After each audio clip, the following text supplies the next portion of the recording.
Kwa upande wa mwananchi sasa, wajibu wa kwanza na wa msingi kabisa ni kuzifahamu taratibu hizi za uchaguzi.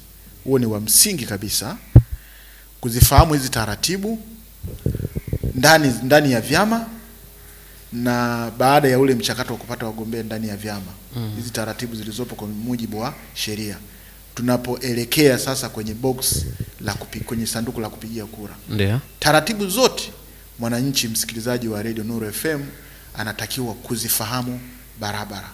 Na sisi tupo hapa kwa ajili ya angalau kuelezea kinaga ubaga ili taratibu hizi ziweze kueleweka. Lakini baada ya kuzielewa hizi taratibu zote, wajibu unaofuata ni kushiriki katika mchakato wa uchaguzi. Ndio. Tuko kwenye kipindi hiki cha kampeni. Ni lazima msikilizaji wa Radio Nuru FM uende kwenye mikutano ya kampeni, uweze kumuona mgombea, umfahamu, uweze kumsikiliza, uweze kumpima kwa utashi wako. Hao wenye sifa ya kupiga kura wenye umri wa miaka 18 na kuendelea, sifa mojawapo lazima ni watu ambao wana akili timamu. Kwa hiyo kwa utashi wako tunaamini unaelewa huyu si kiongozi, hawezi kuongoza, huyu anaweza. Ndio. Ukisha wasikiliza sasa, wajibu wako ni kujiandaa tarehe 29 Oktoba ni kwenda kwenye vituo vya kupigia kura kulingana na jinsi ambavyo ulijiandikisha na kutekeleza wajibu wako na kutimiza haki yako ya kupiga kura. Sasa sambamba na hayo, wakati wa mchakato mzima kuna hivi vinavyojitokeza, hivi vijizawadi vyenye sura ya takrima. Matendo hayo sasa unapoyaona msikilizaji wa Radio Nuru FM unatakiwa kuyakemea.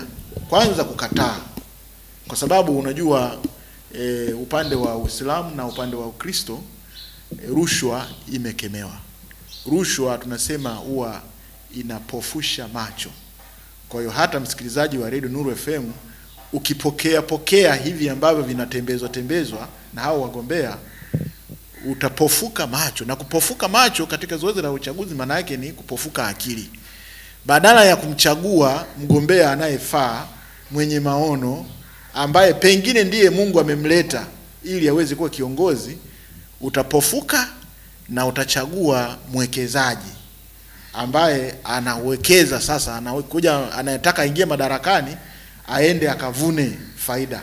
Na faida anayokwenda kuvuna ni kodi yako, kupitia utapata miradi ya maendeleo ambayo haikamiliki, huduma zitakuwa mbovu. Ukipokea wewe rushwa sasa hivi, kipindi hiki kifupi cha mchakato wa uchaguzi, itakuwa sasa ni zamu yake kupokea kwa kipindi cha miaka 5. Sijui nani atakayepata faida, ni wewe au ni yeye. Na ndio maana tunasema hawa wanakuwa ni wawekezaji. Kwa wajibu wa msikilizaji wa Radio Nuru FM ni kukataa na kukemea wazi. Iwe ni mgombea mwenyewe anatembeza, wakala wake au mtu yeyote. Sambamba na kukataa, wajibu wako mkubwa na muhimu kabisa kwa mujibu wa kifungu cha 39 cha sheria ya kuzuia na kupambana na rushwa, unatakiwa sasa kutoa taarifa. Na tunashukuru taarifa zinatolewa na tunazipokea nyingi sana na tunazifanyia kazi. Tuendelee kufanya hivyo, tutoe taarifa ili tuchukue hatua mapema. Tukichukua hatua mapema ndio tunasema kinga ni bora kuliko tiba.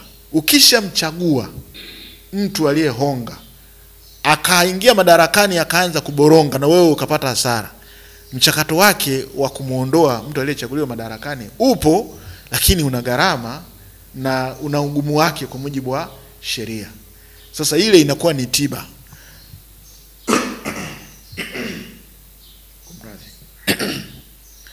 Kinga ni bora kuliko tiba. Ukitoa taarifa sasa hivi tutaweza kubaini mapema na tutachukua hatua mapema.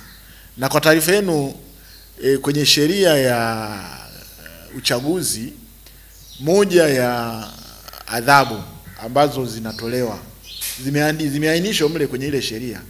Adhabu zingine na maamuzi mengine yanayochukuliwa ni huyu mgombea huyu kuondolewa katika mchakato wa uchaguzi.